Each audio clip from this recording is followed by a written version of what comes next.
My name is Shawn DiPrinzio, and I'm going to be your instructional designer for the following week. What we're here to do is to train you on the electronic documentation software that your hospital has purchased for you. We're going to go through this in small portions. It may be a little overwhelming because we will be doing 8-hour classes for the week, but we're going to do it in small portions that you're going to be able to understand, and we'll be able to get into it deeper as we go. I encourage questions. I encourage writing some notes down and maybe talking to me a little bit later during the breaks. I also am here for any other kind of support, and everyone has my email address if they have questions they want to shoot to me after hours. So let's begin. This is called the tracking board. The tracking board is the home page. This is where you're going to be able to take a quick snapshot of what's happening in the emergency department. This will be on a television screen in the ED, but it's going to be HIPAA compliant, so you're not going to be able to see patients' names, but you will see your room, you will see the emergency level, and you'll be able to see the complaint. So with that being said, let's talk about the button ED Pulse Check. This button is going to be your home button. If you get lost and you're clicking on something and you don't know where you are and you want to get back to this page, you're always going to click on that ED Pulse Check. That ED Pulse Check will be on every one of the pages that you'll be getting into.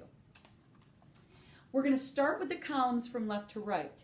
I'd really like you not to click on any of the links, just because that will take you to a page that you're not going to be not going to recognize. And if that does happen, please click on the ED Pulse Check and it'll take you right back to this page. So let's begin. The left column. This is going to be your bed and urgency column. This is going to be where the patient is, what bed they're in, what zone they're in, and also what kind of emergent level they are. You're going to be able to assign these colors, or your administration will, when you first open up the application. So obviously this patient is in zone 1, they're in bed 1, and they have a red emergent level, meaning they're the sicker patient. The next column is going to be the patient's name. Like I said, when you're on the TV screen, it's going to be HIPAA compliant. You're not going to get the patient's name. You're just going to have initials. If this is your patient, you're going to be able to see the patient's full name.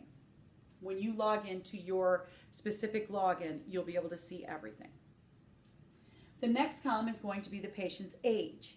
The patient's age also has their gender beside it. This is blue, and this is a link. This is going to be able to take you to another page. You're going to be able to click on this link and it's going to take you to a FACE page, or a patient data page.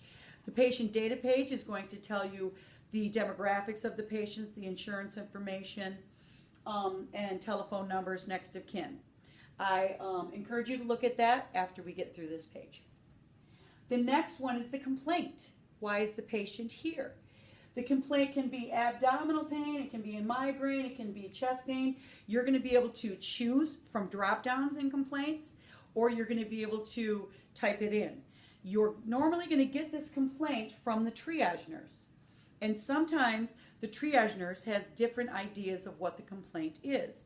You are going to have the opportunity as a physician or a nurse to change the complaint after you've done your first assessment. For example, if the triage nurse says that the patient came in with chest pain, they may put chest pain on that, which is going to signal an emergent level of red. When you assess your patient, you're going to come in and the patient may have a chest congestion, which is different from the chest pain. You're going to change it, which is going to change the color of the emergent level. The next column is the physician and RN column. This is where you assume the patient's responsibility. You assume the care. You're going to be able to click on a bubble or an initial, and from that time it's going to be electronically documented that you assume the care for that patient at this time. If you see a bubble, that means the patient doesn't have a physician or a nurse assigned to them. If you see initials, that means the patient does have a nurse or physician assigned, and you are going to assume the care from them. All you'll have to do is click on the initial or the bubble to sign up for your patient. The next column is the orders column. That's kind of where everything happens. You're going to be able to see what's been happening with the patient before you got there. Or you're going to be able to see what the physician has ordered you to do as a nurse. Or as the physician, you're going to be able to see if a lab is ready for you to take a look at. All of the letters and all of the colors are going to mean something a little different, and we will have little cheat sheets for the colors at the beginning of the go live, so you'll be able to kind of understand what the colors mean. But like I said, when you click on things, it's going to give you a lot more information, and we'll get into that a little bit later. But let's, for example, see the green L. The green L means that there is a lab. It has been ordered. It has been resulted because it's green. And when it turns blue, it means that physician has read the results. Okay? If you see a red M, as a nurse, you're going to know that the physician has ordered a medication for this patient, and you're going to click on that M and see what exactly does the physician need you to give to the patient. And like I said, the orders page is very in depth, and we're going to get into that in a little bit later. The next column is going to be your dispo column. That's your disposition. If the patient has completely been through the tests, everything's been resulted, and they're ready to go home, the physician will discharge the patient, and it will tell you where they're going. Are they going home? Are they going to a bed upstairs? Are they going to another test? Okay? The next column is length of stay. What does the length of stay mean? Well, from the beginning the patient first gets a complaint by the triage nurse, the length of stay timer starts. You're going to see little red and green clocks. Under 4 hours, it's going to stay green. Over 4 hours, it's going to turn into a red clock, meaning the patient's been here for more than 4 hours. Now, that is customizable as well, and your administration will be able to kind of choose which way you want that to go. The next column is the done column. And these are all initials and very different, numerous icons. What they mean is what's been done to the patient. Has the patient had labs? Has the patient had x-rays? Did they get the disposition? Did they have the results read? You're going to be able to see, just by a quick glimpse, exactly what's been going on with this patient and what has been done and finished on this patient.